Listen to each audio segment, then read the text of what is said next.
वचन, प्यारा वचन, यीशु मसीह का प्यारा वचन, पाव को दीप को राह को रोशन, ये है मसीह का प्यारा वचन, ये है वचन प्यारा।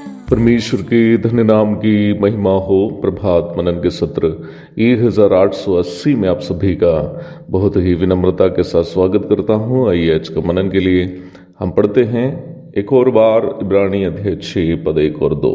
इसलिए आओ मसीह की शिक्षा के आरंभ की बातों को छोड़कर हम सिद्धता की ओर आगे बढ़ते जाए और मरे हुओं के कामों से मन फिराने और परमेश्वर पर विश्वास करने और बपतिस्मा और हाथ रखने और मरे हुओं के जी उठने और अंतिम न्याय की शिक्षा रूपी नींव फिर से न डालें। कल हम मनन किए थे कि मरे हुओं के जी उठने के 2 भाग और उसके 3 चरण। आइए हम उस विषय पर कुछ और बातें मनन करेंगे। मरे हुओं के जी उठना बाइबल में बताई गई एक काल्पनिक कहानी नहीं है, बल्कि वचन इस बात को आधिकारिक रूप में पक्का प्रमाणन के साथ हमें समझाता है। इस विषय पर वचन में दिए गए 2 महत्वपूर्ण प्रमाण मैं आपको दिखाना चाहता हूं। पहला प्रमाण को एक ऐसा प्रमाण के रूप में भी हम समझ सकते हैं कि जो उद्धार प्राप्त विश्वासियों के पुनरुत्थान के लिए एक सुनिश्चितता है। निम्न प्रमाण हम कुरिन्थियों को भेजी गई पहली पत्री अध्याय 15 पद 3 और 4 में देखते हैं। हमारा पुनरुत्थान के लिए सबसे महत्वपूर्ण प्रमाण यह है कि हमारा प्रभु यीशु मसीह पवित्र शास्त्र के वचन के अनुसार हमारे पापों के लिए मर गया और गाड़ा गया और पवित्र शास्त्र के अनुसार जी भी उठा। हमारे लिए प्रभु यीशु मसीह ये यकीन भी देता है कि हम जो उन पर विश्वास करते हैं मर भी जाए भले अवश्य जी उठेंगे। यूहन्ना 11:25। पुनरुत्थान के संबंध में महत्वपूर्ण दूसरा प्रमाण को हम इस प्रकार भी समझ सकते हैं कि ये प्रमाण उन लोगों के लिए भी है जो पवित्र शास्त्र के वचनों पर विश्वास नहीं करते हैं और इसलिए ही यीशु मसीह पर भी विश्वास नहीं करते हैं।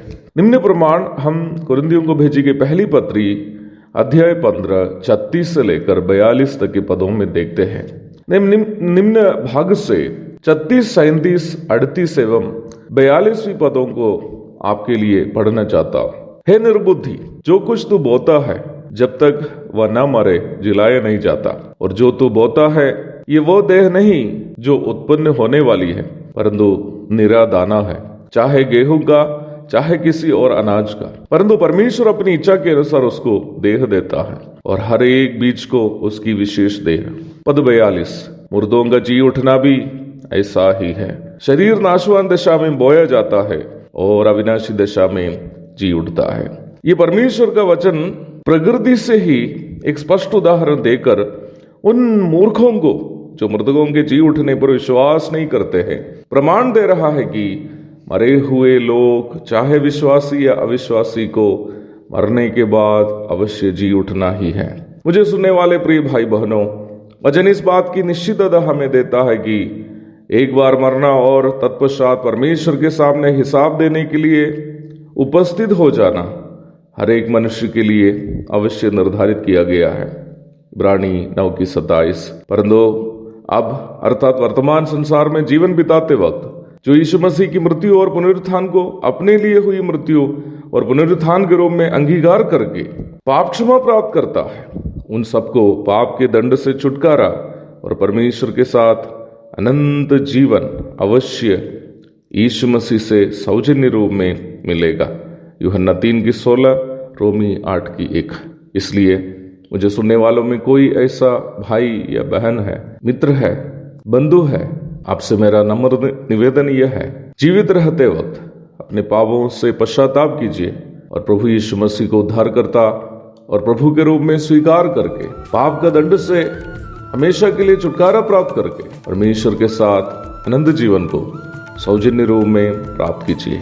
आपकी मृत्यु के बाद फिर उसके लिए आपको मौका नहीं है। एक और शुभ दिन की धन्य कामनाओं के साथ आज का मनन मैं यहाँ समाप्त करता हूँ। प्रभु आप सबको आशीष दे। आमीन।